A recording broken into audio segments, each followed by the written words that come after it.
perception. Woo! To introduce myself, I am q1moon. I am an artist based in St. Louis, Missouri, and Seoul, South Korea, who paints scenarios prompted by philosophical narratives. And yeah, I make large paintings, I make small paintings, and I also paint book covers for philosophy books. Before I tell,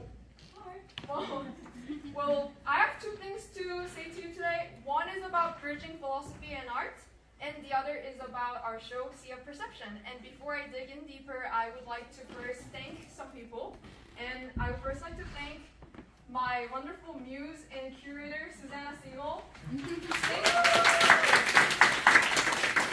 so much for helping me put this together, and thank you so much for inspiring me with your philosophy ever since I started to seriously paint philosophy. Because every time I read your things, I just get so much rich inspiration out of it, and it just made my art so much cooler, and it also makes the world a more richer perception. So thank you so much for that. And I would also like to thank our composer, Stella G. Gaitman-Willoughby. The air around us playing inside the library, and it's going to play louder once the speech is over. And yeah, Stella has composed a piece, and she has made 3 more iterations about it to play at this event, so please enjoy. And yeah, she will soon give a little speech explaining about how her piece relates to perception. And I would also like to thank the Harvard Department of Philosophy. Oh my god, I just can't believe the people I've seen like on Phil people and on department websites are like actual people, and that they are standing here right now. Oh my god. And the Mindra Center of Humanities for sponsoring the show. And to my team in St. Louis for helping me print, pack, and paint, Farouk, Eric, and Karen. And lastly, to my parents, who flew from Seoul, South Korea to see my show. Wow. Thank you, coming. Yeah, okay, so it's not gonna be too long, I promise. Okay, so why bridge art and philosophy? The world exists as this ever-changing space and entity, and there are so many ways to bring about change. And I believe that change comes from the within. And before I was an artist, I was a human rights activist, and I wrote a petition in South Korea about securing women's rights, which got 60,000 signatures, and I was on the news like more than 30 times. But during the process, I realized that it is not only the hard powers like laws that bring changes, but it's also the soft powers like art and philosophy that really changes the way you perceive things. So I thought, why not combine both of them? Because philosophy is fun, art is fun, so if you combine it, it's fun squared. Wow! And the way I work is, whenever I read a text, I have this strange synesthesia where I always see a corresponding image or a color, and it's strangely really consistent. Like, Hume is always purple and blue, Kant is always metallic, and epistemology always has animals! Please tell me why! Maybe I suspect it's because of the barn example and the cat example, but it's really crazy. And I want to believe that I see what lies beyond the lines of text. And when philosophers write, I believe that they transcribe the original nonverbal phenomenon into text, and when I revert that into a nonverbal visual form, I tie the horseshoe into a knot and try to transcribe the original phenomenon that the philosopher first witnessed. So it's like, yeah, in a way, like putting words back into how they originally existed as pure phenomena. And yeah, I just find it so powerful and meaningful. And Susanna called my piece Seeing Stars a philosophy lesson on a canvas. So I'm just so excited to finally show what the powerful synergy that art and philosophy can bring about. And okay, part 2. Here's how Sea of Perception started.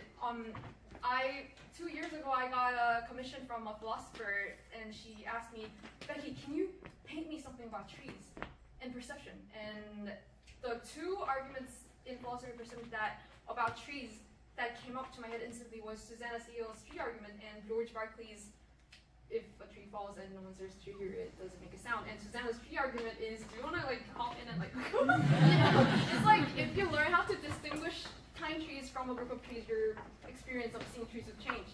And I drew that, and yeah, and I've always been fond of Susanna's philosophy because it can apply to so many places, and perception is everywhere, and I've always been yearning, and I've always had that thirst for someone to help us figure out what we are actually seeing and what's actually going on in our perception. So yeah, and then I did a cover for the Washington University Review of Philosophy, which is this image right here. And Susanna was one of the writers in it, and she wrote this piece called Vigilantism and Political Vision. And then she emailed the editor that she liked it, and I was like, oh my god, maybe we can collaborate. And ever since we have been talking, and we have been doing studio magic, making paintings, and here we are today. And I'm just so honored that I got to condense a lifelong work of a philosopher into a singular image. And it's just been so great working with a living philosopher because I couldn't ask Kierkegaard like, hey man, like what? He's not gonna reply. So all the conversations that we had about our philosophy and life, it was just all wonderful. And I'm so glad that we're finally here, and thank you so much. And now our musician Stella Geitzelman-Willoughby is going to talk about her piece.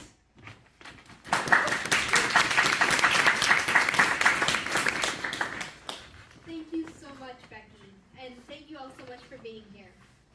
Hello, my name is Stella Gittleman-Willoughby, and I'm the composer of The Air Around Us for Voices and Piano, the composition for tonight's exhibit.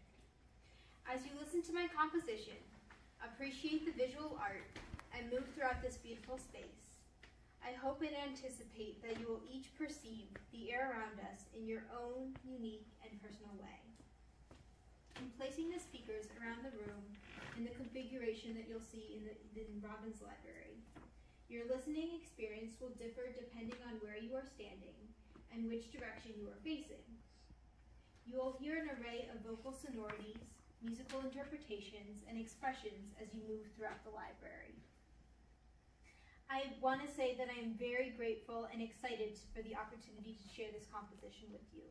Thank you so much to Becky Moon and Dr. Susanna Siegel for inviting me to be a part of this collaborative project, and to Harvard University Department of Philosophy for providing the space and resources for us to make this project a reality. Thank you as well to the musicians and engineers who have devoted their time and musicianship to making the recording you will hear tonight possible. Thank you for coming to see a perception, and I hope you enjoy the air around us. And I will turn it over to Susanna Siegel.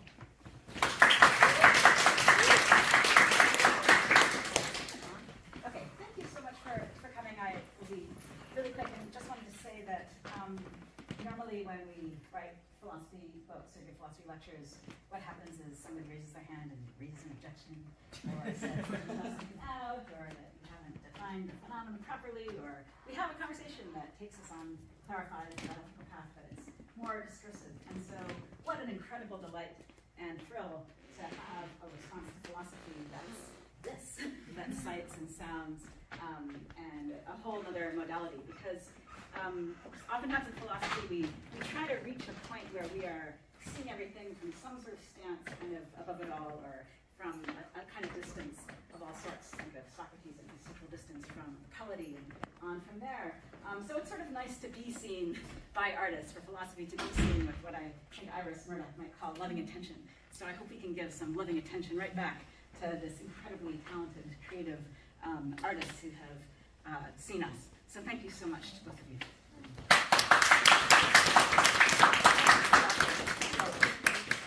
Well, okay, we recorded a longer version of the talk where we give an explanation to each of the artworks, like how some are inspired by J.J. Gibson, how some are by Iris Murdoch, and yeah, the QR codes are on the walls.